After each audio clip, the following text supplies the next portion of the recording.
இறைவனை வேண்டிக் கொண்டு இந்த நாளை துவங்குகிறோம். 17/2/2026 செவ்வாய்க்கிழமை இன்று விஸ்வவாசு வருடத்திலே மாசி மாதம் 5ஆம் நாள். இன்றைய நாளில் அமாவாசை மாலை 6:30 வரை, பின்பு பிரதமை திதி. அவிட்ட நட்சத்திரம் மாலை 10:17 வரை, பின்பு சதய நட்சத்திரம். அமாவாசை என்பதே முன்னோர்களின் திதிகளை கொடுப்பதற்கு நல்ல நாள்.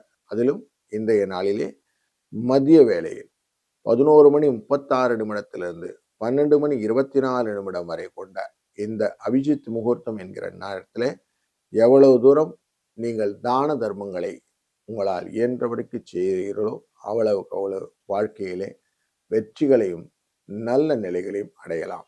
அதனால இன்னைக்கு நல்ல விஷயங்கள் பண்ணுங்க. காலையில் 7:30 8:30 மணி வரைக்கும் நல்ல நேரம். சாயங்கால வேளையில் 4:30 5:30 மணி வரைக்கும் நல்ல நேரம். ராகு காலம் 3 4:30 மணி வரைக்கும். யமகண்டம் 9 10:30 மணி வரைக்கும். குளிகை நேரம் 12 1:30 மணி வரைக்கும். இன்றைய நாளின் சூலம் வடக்கு, பால் பரிகாரம். சூரியன் கும்ப லக்னத்திலே இருக்கும் நாழிகை 4:07 வினாடிகள். சூரியன் உதய நேரம் 6:33. இன்றைய நாள் அவிட்ட நட்சத்திரத்திலே சந்திர பகவான் இருக்கிறார். அதனால் புனர்பூசம் மற்றும் பூச நட்சத்திரக்காரர்களுக்கு இன்றைக்கு சந்திராஷ்டம எஃபெக்ட் இருக்கும். இன்றைய நாளிலே வியாகதம் என்கிற நாம யோகமும் பத்ரை கரணமும் யோக கரணங்களாக அமைகிறது.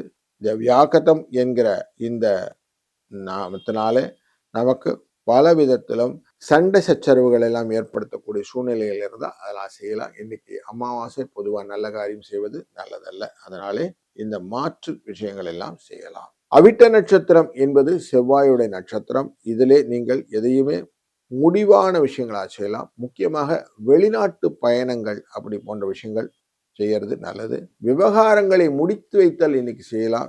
தானியங்களை வாங்குவது இன்றைக்கு நல்ல நாள். கும்பராசி நண்பர்களே, இன்றைய நாள் உங்களுக்கு வெற்றிக்கான நாள், சர்வ அமாவாசைக்கான நாள். இன்று நீங்க எவ்வளவு தூரம் நல்ல வாழ்க்கையின் பயணத்தை மேற்கொள்கிறீர்களோ அவ்வளவு தூரம் வெற்றியை கொடுக்கும்.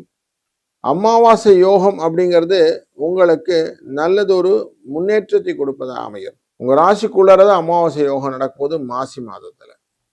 அதனால அவசியம் நீங்க முன்னோர்களின் திதி தர்ப்பணங்களை செய்து அவர்களை வழிபடுவது, அவர்களை மனதில் நினைந்து நீங்கள் செய்யக்கூடிய தான தர்மங்கள், இது எல்லாமே உங்களுக்கு வாழ்க்கையிலே வெற்றியையும் நல்ல முன்னேற்றத்தையும் தரும்.